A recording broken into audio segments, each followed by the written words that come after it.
Well, welcome to the 700 Club. This week, President Biden embarks on his first Middle East trip since taking office. His first stop is Israel. Well, he'll meet with Israeli and Palestinian leaders. Then he goes to the Kingdom of Saudi Arabia to visit the Crown Prince. Well, the trip comes at a time of political instability in Israel and growing danger in the Middle East. As Chris Mitchell reports from Jerusalem, Israelis want assurances the United States will stand with the Jewish state against internal and external threats. President Biden is scheduled to land in Israel Wednesday for a two-day trip. Former Israeli ambassador to the U.S., Michael Oren, sees Iran as a central issue for both the U.S. and Israel. It's about calming us down on the Iran issue. I don't think the administration is very keen for us to take actual operations against Iran on a large scale. Oren believes the U.S. wants to avoid a Mideast war, while Israel needs to know if America will have its back in case it has to go to war to stop Iran's nuclear program. What will be America's position if Iran breaks out and creates a nuclear weapon? What will be America's position if Israel has to defend itself? Large-scale fighting does break out, not just with Israel and Iran, but Israel and Hezbollah, Israel and Hamas, Shiite militias in Iraq, the Houthi rebels in Yemen. What's America going to do? We often rely on the United States during these battles, both for ammunition and for diplomatic support, what I call the diplomatic Iron Dome. President Biden is scheduled to meet Palestinians here at the Augusta Victoria Hospital in East Jerusalem on the Mount of Olives. It would mark the first time a U.S. president plans to visit East Jerusalem. And to many Israelis, it sends the wrong signal. It signals that the United States still recognizes East Jerusalem as a future capital of the Palestinian state. And that is actually official American policy. It's not as if the Biden administration is inventing policy. That is their policy. The question is, do you want to accent that policy? You want to emphasize that policy in the middle of an electoral cycle in Israel? On Friday, Biden is scheduled to meet with Palestinian Authority President Mahmoud Abbas. Some Palestinians say the meeting will serve both leaders' political needs. This visit for President Abbas would be a huge photo op to show the world, especially the Arab world and Palestinian street, that yes, here I am, I'm still alive and kicking. For Biden to show the midterm November electorals that yes, we take care of the world and we have issues to deal with and we are busy. Good afternoon. After his meeting with President Abbas, Biden heads to Saudi Arabia on the first official direct flight from Tel Aviv to the Desert Kingdom. Gordon? Well, Chris, the Biden administration is advocating the two-state solution, which has been the American policy for decades. Given the current conditions on the ground, how realistic is a two-state solution? Well, Gordon, it seems very unlikely right now. A recent Palestinian poll has shown that the terror group Hamas, believe it or not, is more popular than the Palestinian Authority. Nearly 80% of Palestinians, they want Mahmoud Abbas, the current president of the Palestinian Authority, to resign. And they want a Hamas feels like they're more deserving to represent the Palestinian people. But as you know, Gordon, the Hamas's charter is clear. It says it wants to eliminate Israel, kill Jews. So if a two-state solution was enacted right now, and the other state, that Palestinian state, would be ruled by an Islamist group dedicated to the destruction of Israel. And nearly 70% of the Palestinians are actually opposed, according to this poll, to a two-state solution. Yet this is still what the Biden administration is advocating. It reminds me, Gordon, of a speech your dad gave many years ago here in Herzliya, where he said this, quote, land for peace is a cruel chimera.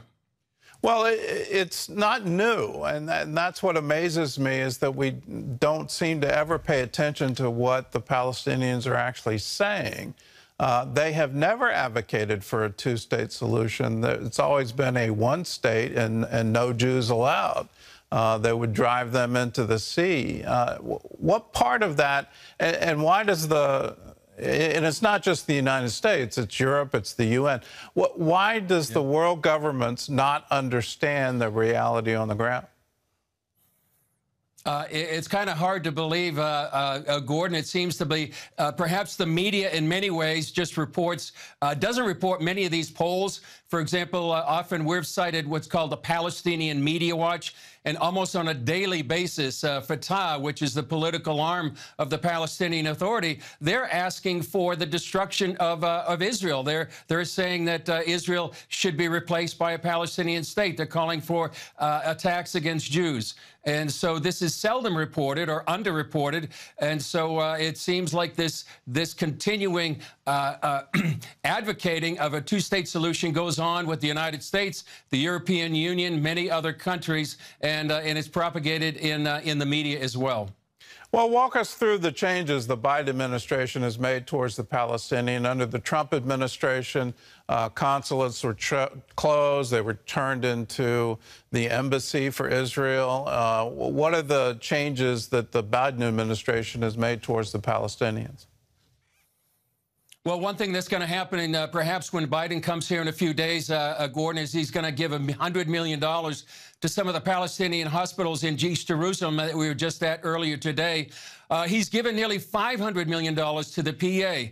And what this does, Gordon, I know you understand this, what it does is allow the Palestinian Authority to use some of other funds to keep paying the families of convicted terrorists. Now, this may not violate what's called the Taylor Force Act, a letter of that law, but certainly the spirit, because that law forbids U.S. money to pay for those who have killed or injured Jews. One thing they've also done, they've restored funding to UNRWA. And as we've reported many times, this UN organization really teaches Palestinian children to believe that one day they will take over all of Israel. And as we mentioned, they've gone back to this two-state solution, something the Trump administration avoided. In fact, I talked to Jason Greenblatt a few weeks ago, and he said they really avoided even using the term. Instead, they had what's called the deal of the century, but the Palestinians refused that. All right, well, let's look forward to the trip to Saudi Arabia. Do you expect that Saudi Arabia is actually going to recognize Israel? They're going to join the Abraham Accords? They'll normalize relations? Do you expect that is even possible?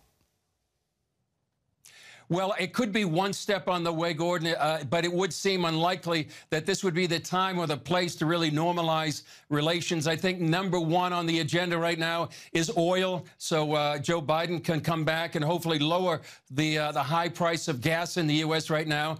Acting Prime Minister Yair Lapid did yesterday called for normalizing relations with Saudi Arabia for he called the sake of our children. One thing also, an article came out on All Israel News. Our friend Joel Rosenberg says what Biden should do right now is invite Lapid with him when he goes to Saudi Arabia. Whether or not that would happen, that could move the needle, but we'll see if that materializes. Gordon, I think what's more likely is that President Biden will announce the establishment of some kind of regional security agreement. That would include Israel, Saudi Arabia, and other nations in the Abraham Accord, and all that is designed to blunt Iran's influence that's growing in the region. I've heard a report it'll be the first time there's a direct flight from Israel to Saudi Arabia. Is that true? And if so, this is a very historic moment. It is historic, and it is true officially. We were just talking about that before we went on the air. Actually, there was an unofficial and secret flight by Benjamin Netanyahu and then the head of the Mossad, Yossi Cohen, to a place called Neom. And they met apparently with Secretary of State Mike Pompeo and also the Crown Prince Mohammed bin Salman. But it is the first official direct flight from Tel Aviv to Jeddah, which is right there on the Red Sea, where they're going to have a conference of many of these Islamic nations. So in a big sense, Joe Biden is making history in a few days. All right. Well, Chris, thanks for the insight. In other news, a strong jobs report has the administration downplaying fears of a recession. John Jessup has more on that story from our CBN News Bureau in Washington. John? Thanks, Gordon. The most recent report shows the United States job growth stronger than expected. The economy adding 372,000 jobs in June, while unemployment remains at 3.6%. Though inflation is still a huge drag on the economy, the administration is raising hopes we could avoid a recession. But I don't see any reason to think that we will have a serious recession. By no measure, right? Inflation, one word. And people talk about it in different ways. But if you ask folks what they're worried about, they'll either say grocery store prices are high, food prices are high, energy prices, gas prices. That's in people's daily lives. right? Gas prices have fallen in recent weeks, now under $4.70 a gallon, but they're still far above where they were when President Biden took office. A recent poll shows President Biden's approval rating at an all-time low of 33%. The economy and inflation are major factors in those numbers. Well, among those unhappy with the president, a growing number of Democrats.